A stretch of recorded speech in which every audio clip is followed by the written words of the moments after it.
Assalamualaikum warahmatullahi wabarakatuh. Waalaikumsalam warahmatullahi wabarakatuh. Kayak penonton. Ya, kembali lagi ke salah satu konten terhebat kita sih, terhebat, yaitu PPP. Apa PPP? Partai ya PPP itu.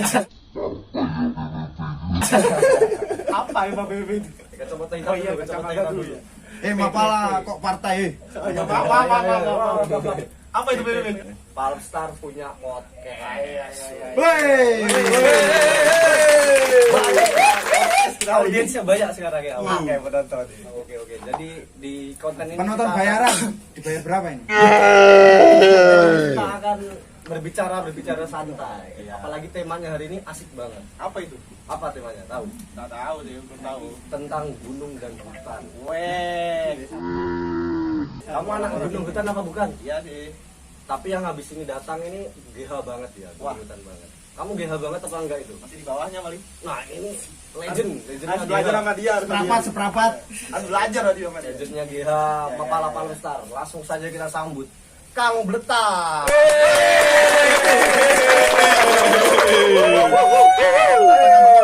Go.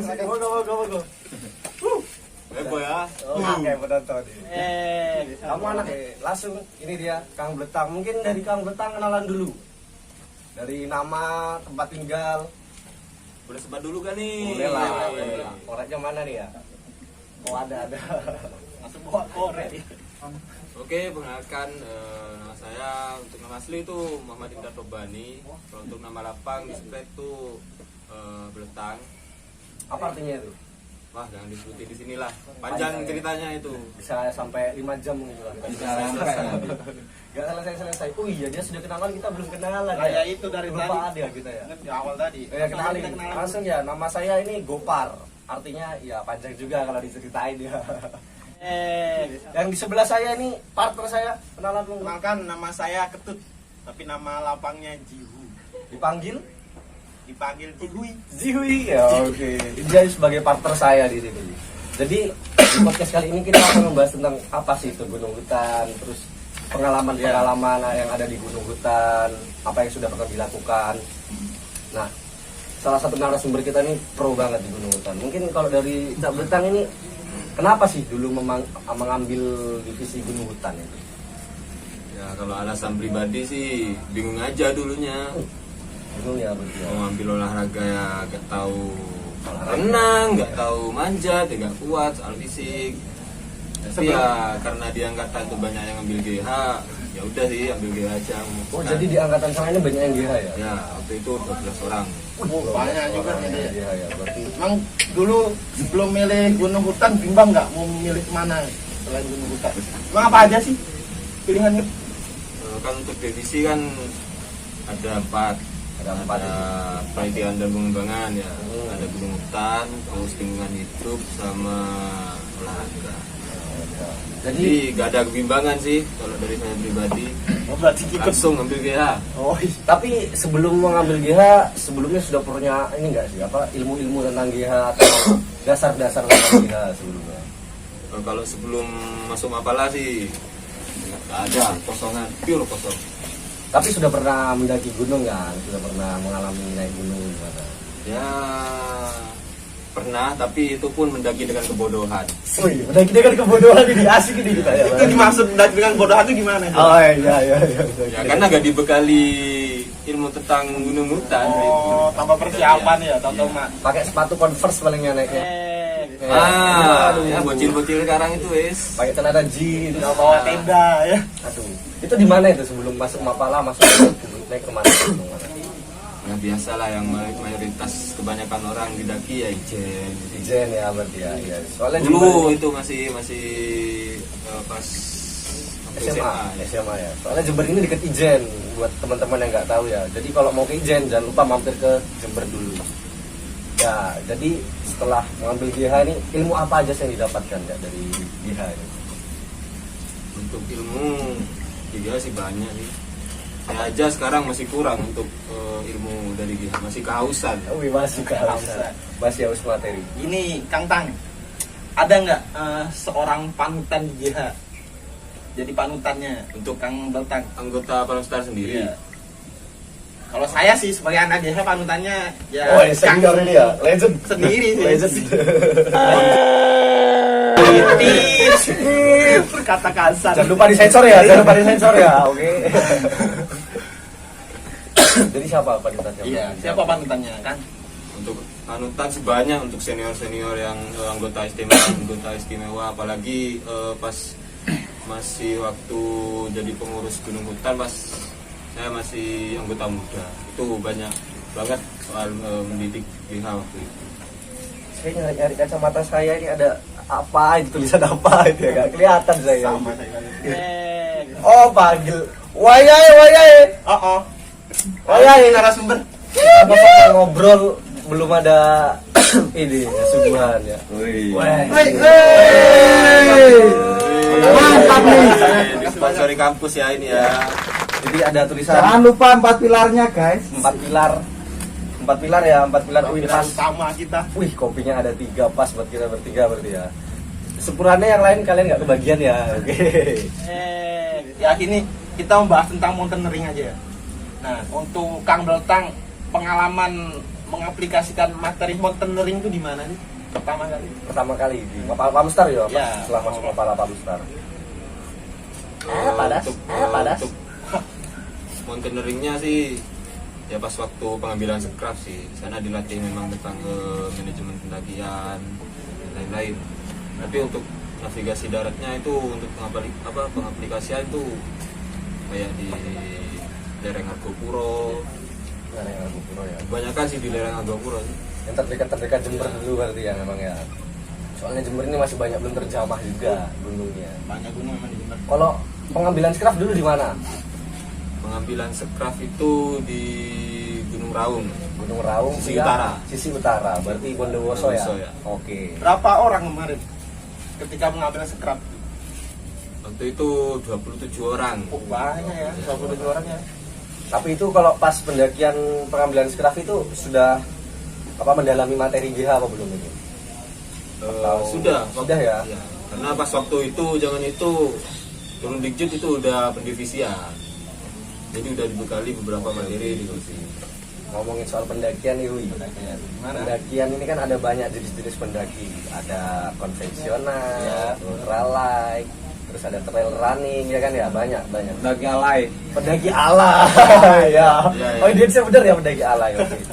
Kalau Cak Betang ini Masuknya kemana ya? masuknya kemana sih? Pendaki yang seperti apa? Pendaki alay sih. Pendaki alay. Yang biasanya foto-foto itu seleb-seleb. Tapi waduh, seleb-seleb ya. Seleb. Selebgram di sini. Seleb-seleb gunung. Yang fotonya di belakang tulisan batu-batu banyak tulisannya gitu ya. Vandalisme. Jangan Nggak boleh. nggak boleh vandalisme ya. Enggak, tapi beneran kita bahas itu tentang tipe-tipe pendaki. Kalau dari Kang Betang ini dulu masuknya gimana? Tentang tipe pendaki. Kalau awal mula kenal sama pendakian tuh ya sesuai standarnya lah. Konvensional. Di konvensional. Konvensional. Kayak dulu konvensional banget ya. Tasnya 70 liter ya, sepatunya berat ya. Dulu carrier paling berat ukuran berapa? Liter. Kalau ukuran sih 70 liter. Kalau untuk berat nggak pernah nimbang Nggak pernah soalnya. nimbang ya.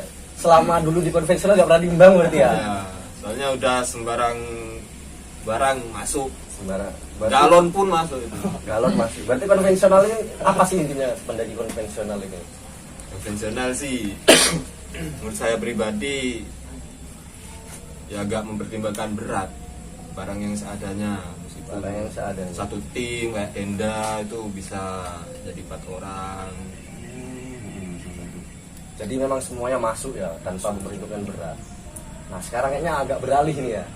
Apa Ya. sempat beralih apa gimana ini dari konvensional? Sekarang itu udah beralih. Beralih kemana nih? Beralih kemana itu? Ya. Trail running. Nah, Oh, bukan. nggak sanggup kalau Nggak sanggup, running. ya. Ini masih rokok nih. Iya Sambil iya. ngopi kan? Oh, Kopi. iya, siap. Terima kasih. Sekarang beralihnya ke tipe pendaki yang seperti apa?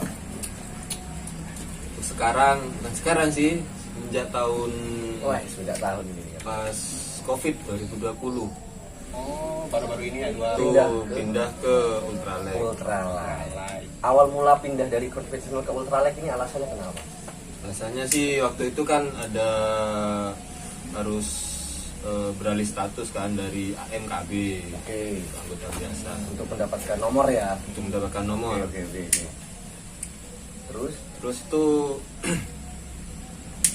jadi kan harus buat penelitian materi yang nggak ada di Palestar. Benar. Karena saya ada di divisi Gunung Hutan, jadi harus mengambil sesuai divisinya Divisinya. masing-masing kan. Gunung Hutan. Ini kepikiran ultralight itu ya. Jadi kepikiran Ultralight nih UN nih nggak ada di Palestar, Belum ada dulu ya. belum ada. Karena kan kalau dulu kan, apalagi senior dulu, kompornya aja, masaknya aja pakai Kompor gas. Kompor gas LPG. Kompor LPG paling. Bukan. Pakai yang mana itu?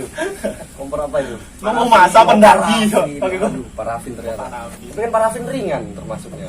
termasuk sih. Termasuk Tapi kan setiap barang kan ada kekurangan dan Ya kelebihannya. benar. Nah, bahas tentang kekurangan dan kelebihannya. Pengen tahu sih perbedaan dari konvensional sama ultralight itu gimana? Kekurangan dan kelebihannya. Kalau menurutku sih, Berpengalaman aja dah. pengalamanku sendiri, kalau di konvensional tuh yang satu gak mempertimbangkan berat kan ya. Ya benar. Jadi kekurangannya yaitu berat. Berat ya. Terus untuk manajemen waktunya bisa aja kurang juga karena berat Berat otomatis yang ditanggung. kecapean. Oh iya. Lebih ke stamina berarti ya, fisik Terus gitu ke kemandirian seseorang juga sih, karena di konvensional itu bukan soal iri-irian soal bawa barang sih ya. Benar. Jadi yang ini aku nitip Nah, itu yang bikin berat sebenarnya mungkin. iya, apalagi Berat, bahaya, apalagi Mas. semuanya nih kita bertiga naik gunung Ya. bawa tenda yang kapasitas 4, aku yang bawa tendanya, Ya, terus kalian berdua nyasar. Lah, itu Ayo. dia. Itu dia yang bisa tidur di tenda cuma dia. Kita tersasar ya. Gitu. Tapi ngomong-ngomong sebelum bahas tentang ultralight lebih dahulu, kita kan belum tahu sih sebenarnya ultralight ini apa sih? Iya, ultralight gitu. Ultralight ya. Menurut dari pandangan dari senior inilah, Dari ya. Kang Beltang. Kang Bletang. Kang Beltang. Ini gak apa-apa sih menyebutin Ya. suatu komunitas dan yang Benar, yang nggak lain apa-apa, ya, nggak nggak apa-apa. apa-apa ya. Jadi awal mula mengenal Ultralight ini kan yang pertama yaitu peralihan status. Ya benar. Karena saya bingung untuk cari materi tersebut, materi UL, jadi saya tuh searching udah di Instagram, di internet, yang lain. Makanya ada di Jember itu ada komunitas yang memang menggeluti Ultralight. Nama komunitasnya jembut. Jembut. Ya. Apa di jembut Apa nih? itu jembut? Kok agak bahaya? Sensor aja ntar kalau bahaya. Jember Oh, Ultralight. jembut. Ultralight. Jadi jangan sampai salah ya. Dengerin sampai akhir, jangan sampai jembut selesai. Soalnya agak bahaya tuh jembut, Jadi jembut Ultralight. itu pas langsung hubungi anggotanya. Anggota sana. Jadi saya memang berniat untuk Lo? belajar Ultralight. Oke. Jadi langsung ikut kumpulan sama anak sana, dikasih pengetahuan tentang Ultralight. Pas waktu dikasih pengetahuan langsung berubah pengetahuanku tentang konvensional itu langsung hilang semua. Oh, kok kayak gini sih? Langsung gimana ya? Ya. Beda Bukan ya. meremehkan Konvensional. ya, bukan. Sebenarnya ada kelebihan dan kekurangannya masing-masing, entah itu di konvensional ataupun Benar. Benar. tapi karena saya memang cocok lah di Ultralight gitu. Kan ada yang memang cocok di konvensional tapi gak cocok di Ultralight seperti itu. Kan tergantung Tergantung orangnya pilihan aja. masing-masing Tergantung aja. orangnya mau milih yang mana kan. Tergantung passion Iya, kita. passionnya ya. Tapi ultralight ini apa aja sih? Kalau yang saya tahu kan tentang mungkin carrier ya. Carrier itu kan harus berapa kan kita nggak ngerti beratnya. Mungkin dari senior ini ngerti lah. Ultralight ini apa aja? Mencakup apa? Yang membedakan konvensional sama ultralight itu. Ya kalau di Ultralight pembedaannya yaitu mempertimbangkan berat juga. Itu semua barang. Ya, semua barang itu barang bawaan yang ada di dalam tas. Yang di dalam kita. Berarti sleeping bag, Sleeping bag, tenda. Kalau baju-baju nggak ya? Baju masuk, baju ganti. Baju ganti Kalau juga. untuk untuk baju yang pasti pakai trekking, Ah. perlengkapan yang pasti pakai trekking itu gak masuk hitungan beban.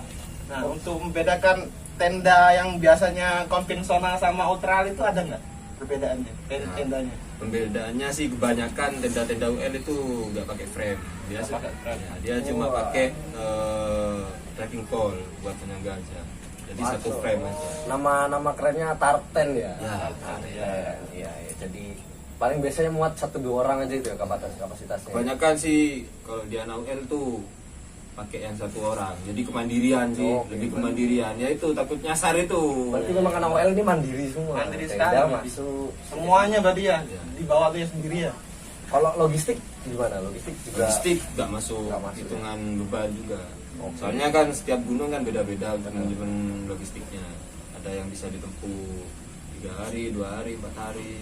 Tapi kan yang biasanya membedakan antara konvensional dan ultralight ini tentang ininya sih, logistik. Kalau kita konvensional pun kalau kita bawa banyak logistik kan tetap berat sih sebenarnya.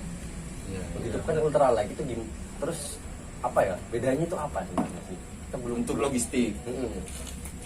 Apalagi logistik air. sih sesuai apa ya? Sesuai user UL sendiri sih. Karena setiap user pun itu beda-beda manajemennya. Asal ya itu tetap di ranah ultralight. Kompor Kadang juga kan masuk. kayak misal nih kita mendaki ke Arjuno, biasanya untuk konvensional kan 3 hari lah ya standarnya. Itu pun ada yang konvensional yang tempuhnya 2 hari, tapi itu pun udah full ya, Jos banget ya. banget. Jos banget udah dia. Kalau di UL ya 3 hari ya enak, Ya, tapi kan. kalau untuk ngejar waktu Bisa juga. bisa juga karena udah beban kan ringan, Beban. jadi otomatis logistik terkurangi 1 hari. Ini Kang, pernah nggak ketika mendaki gunung teman-teman ataupun rekan dari Kang sendiri ultralik semua? Pernah? Kalau sampai sekarang sih belum pernah. Pernah ya? Soalnya ya itu semester karena udah semakin Semakin tua ya. Sudah Makin sibuk tua ya. Jadi harus mengurangi porsi jalan-jalannya dulu. Fokus kuliah. Jangan lupa fokus kuliah teman-teman. Wajib. Wajib kuliah ya. Nah gini Kang Beltang, siapa tahu dari orang-orang pingin mencoba yang namanya ultralik ya. Dia pingin nyari barang-barang ultralik itu gimana biasanya? Ada nggak tour sendiri atau gimana? Oh ya, pembahasan yang bagus sih. Ya, store-nya ya. Karena- store gitu. Ya soalnya kan konvensional sama ultralik kan beda kan ya. ada tempatnya benar. Jadi untuk selama saya belajar UL itu untuk store itu memang beda banget sama profesional. Beda banget ya.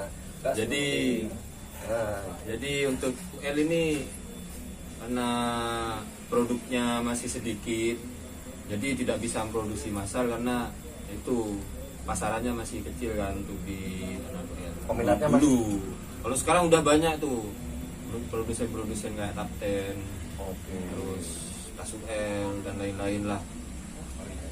Jadi itu penampakannya cuma produksinya cuma handmade apa? Buatan sendiri. Buatan sendiri. Iya buatan sendiri. Oke. Tapi menurut dari pandangan Kang Betang nih ya, kan sekarang sudah semakin banyak yang ultralight. Kalau dulu kan masih dikit ya. Kalau pandangan Kang Betang gimana sih semakin banyaknya peminat ultralight gitu? Agak masalah Nggak sih. masalah ya, tergantung Malah passion lagi sebenarnya. tergantung passion juga, tapi harus menerapkan itu, menerapkan UL-nya. Kadang kan ada, wah nih aku anak UL, Ah, tapi basicnya untuk berat basicnya itu cuma lebih dari 4,5 kilo, itu udah bisa disebutin UL. Oh, ada jadi batas beratnya berarti ya ultralight. standar beratnya itu berapa? 4,5 ya? Ya untuk basicnya. Itu termasuk logistik apa enggak itu? Bukan ya? Oke. Nah, itu masuk kayak seperti kompor, nesting, Jadi 4,5 kilo ya. semuanya. Nah, kalau masalah gasnya itu Kalau gas, berat gas berat kalinya aja apa sama isinya? kalau gas sih kembali kepada user oilnya. Kan ada yang pakai alkohol spiritus kan ya. Biar lebih Yang ringan penting lagi. yang penting nggak lebih dari 4,5. 4,5. Oh, berarti di bawah 4,5 kilo ini masih Power bank semuanya masuk itu, terus serok, buat Serok juga ya, termasuk. buat BAB itu masuk juga, tali-tali semuanya. Serok buat yang penting full standar pendakian. Jadi serok buat BAB. Iya, iya. Jadi kalau aku sih senangnya di UL itu di forumnya dia membahas tentang spek-spek peralatan KSB, tenda, bahan tenda nih yang bagus kayak apa sih, yang beratnya kayak gimana sih, jahitannya kayak gimana sih, seperti itu. Itu Terus dibahas KSB juga ya? dibahas. Jadi nggak sembarang beli nantinya, beli nanti nyesel dijual, cari ya barang lagi. KSB juga. Tahu soalnya kan dia. SB kan banyak macamnya sih. Iya, Ada yang nangkep dinginnya sedikit. Tapi kalau terkait SB nih ya, kan SB ini kan biasanya harus yang paling bagus kan bulu angsa ya. Bener gak itu? Bulu angsa kan biasanya berat itu, bulu angsa itu. Enggak sih, Enggak ya? kalau biasa ringan dan untuk menangkap suhu dingin tuh maksimal banget. Itu pun di bulu angsa ada kelasnya. Ada full power, full wake dan lain-lain. Kalau untuk dibahas sekarang sih, wah Panjang panjang. ya? Panjang ya? Mending untuk penonton nih yang mau belajar UL langsung aja merapat di kota masing-masing itu ada. Ada Langsung ke komunitas. Palostar juga bisa, Bisa, untuk langsung Catat, silaturahmi. jangan lupa dicatat. Tapi bahas lagi tentang ultralight ini ya. Kan kalau konvensional ini berat karena kualitasnya juga bagus. Kalau ultralight ini kan ringan. Apa kualitasnya juga masih mumpuni apa gimana ya? Saya dulu mikirnya sih seperti itu. Oke. Gimana itu? Kok barang-barangnya sih kayak yang nggak kuat apa? Ya. Takut kayak top 10 itu kan nggak ada frame-nya. Nah, itu. Malah ketika ada badai angin ya. Malah justru menurut saya pribadi untuk seperti kena badai malah justru sekian top 10 sih menurutku pribadi. Oh. Soalnya kan bentuk kerucut, jadi untuk menangkap angin tuh Langsung anu ya. Oke, iya, iya. iya. Tapi frame-nya apa kuat itu ya walaupun nggak pakai frame ya? kadang UL tuh ada juga yang pakai frame, tapi pakai itu pun frame. frame-nya yang kelas ringan. Oke. Kalau untuk masalah harga sih tergantung budget kalian masing-masing. Oh, sama aja konvensional Sama sama aja. tergantung kita milihnya aja ya. Tapi ya tergantung dana dan Ya, dana. spek yang kita inginkan ya. Jadi misal nih ya, saya Kang Betang ya. Cak aja Jawa Timur rancak. Oh ya Jawa Timur cak. Kalau cek gak apa-apa ta? Nggak apa-apa Jawa Timur ge. Ada Jemberan aja gimana sih kalau manggil biasanya? Ya cak sih. Mat. Mat, iya. Matobi. Oke. Semisal nih aku ini pengen jadi anak UL. Apa sih yang paling pertama disiapkan ini untuk jadi anak UL? Nah, untuk pertama yang disiapkan tuh Big Three. Oke, apa di Big Three ini? Big Three itu meliputi dari sleeping bag, Backpack dan sama shelter. shelter. Oke, jadi 3 itu yang paling utama ya. Yang utama. Berarti sepatu nggak termasuk UL ya? Meskipun nggak mau pakai sepatu boot yang konvensional, nggak apa-apa kan, soalnya kan masih awal kan. Selebihnya kan butuh waktu kalian untuk beradaptasi. Ya, tapi sekarang kayaknya sepatunya juga ultralight banget nih ya. Ya, kelas-kelas murah dulu. Kelas dulu ya. Oke. Jadi Dari bawah dulu dia. sekarang merambatnya bukan cuma dalam tas, sekarang semuanya harus UL. Dulu pas waktu nimbang besek itu malah hampir 6 kilo. Gara-gara apa itu? Ya pas waktu nimbang semua peralatan. Awal-awal itu ya. Awal-awal. Kalau sekarang pas waktu nimbang kedua kalinya itu pas 5 kilo. Jadi 5 kilo itu berat gara-gara powerbank. Karena harus bawa powerbank sih. Ya bener sih. Ke gunung itu. Peralatan powerbank daripada SB ya. Ya enggak. Tapi sekarang udah harus, karena beseknya 5 kilo, saya harus mengurangi beberapa peralatan. Misal kayak listing itu beratnya beratus gram, itu harus cari nesting yang lebih ringan lagi, harus potong. Jadi harus nggak boleh lebih dari 4. Tapi barang yang paling berat itu sebenarnya SB ya. Di SB tap juga. Tenda itu paling berat sebenarnya. Iya. Jadi minimal kita bisa mengurangi 2 itu, kita sudah enak. Jadi kalian kalau mau belajar UL kan harus punya 3 besar Ya, itu kan. itu. Jadi kalau aku dulu belajarnya di komunitas UL itu dijemput itu dikasih pengetahuan SB pertama. Ini pertama. Tapi kan banyak macamnya, yang polar, terus bulansa sintetis, bulansa asli, dan lain-lainnya. Dari berbagai spek kan udah beda-beda kan. Jadi tergantung keinginan spekku sama budget. Terus balik terus itu tenda, terus backpack juga ngasih tahu. Ini mereknya kayak ini ada merek ini, ada merek ini. Jadi juga bahas merek Ya, semua. biar gak nyesel nantinya beli, Ya. nyesel Bener. cari barang baru lagi. Ayo, kita nggak usah bahas merek lah di sini ya kayaknya ya. Nah, untuk dari Kang Betang Cak Betang ya. Cak belakang. Kita satukan pikiran, kita pakai Cak di sini. Cak ya udah, cak aja ya. Kalau dari Cak Betang ya, untuk selama memakai UL itu pernah kemana aja, gunung mana aja? Selama memakai UL itu. Sumping tasnya. 2 kali sih menerapkan itu. Oke. Soalnya kan harus, kalau aku pribadi sih harus ngelengkapin dulu. Jadi nggak maksain naik gunung. Jadi ya cuma nerapin 2 kali. Itu di mana itu? Di Sumbing sama Arjuna. Oke. Orang belum pernah berarti ya. Belum pernah raung. Raung belum pernah selama memakai UL ini belum pernah. Ya. Tapi dengar sih, Cak belakang ke Raung itu udah sering banget ya. Wih, nggak bisa dihitung. Cuma nggak sempet praktekkan ultralight gitu. Bukan nggak bisa dihitung sih, bisa. Bisa sih ya. Terus Tapi kan kalau pakai jari kan nggak bisa ya. Nggak bisa kan? Bisa, Oh, masih berapa bisa. kali itu masih bisa. Oke, raung ya. Tapi kira-kira kalau untuk raung ini tuh tetap bisa nggak sih pakai ultralight kan? Raung medannya kan ngeri sekali. Jangankan ultralight, trail running pun bisa. bisa tetap berarti raung ya. Trail running pun di Gunung Bersalju aja ada kok. Itu Ngapain nggak bisa di keren ya, raung? running di Gunung Bersalju.